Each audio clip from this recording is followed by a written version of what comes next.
Hello po, magandang umaga. Dito po ako ngayon sa Bantayan Island at ito po ay sa Madridijos sa Cota Park. May share lang po ako.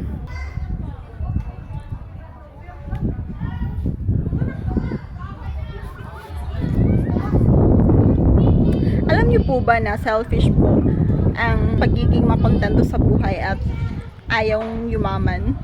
Nung bata pa po ako, gusto ko pong kontento lang yung buhay ko kasi masasama yung mga paningin ko sa mga taong mayayaman.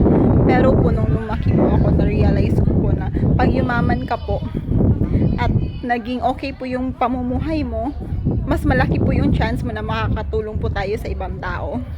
So, kung gusto niyo lang po ng simpleng buhay at yun lang, parang kontento na kayo na makakain po sa 3 beses sa isang araw, yun po ay pagiging selfish.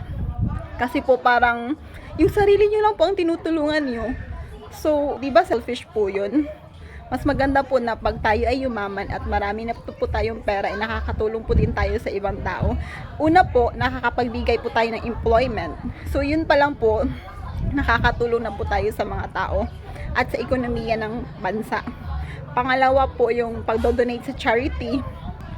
So, parang ang gaan lang po sa feeling na marami po tayong natutulungan, yung nagbabago po yung buhay nila, gumagaan po ang buhay nila nang dahil po sa atin. Yun lang po. Yun po yung isa sa mga goal ko sa buhay, ang makatulong po sa ibang tao. Yun lang po. Thank you po. Bye!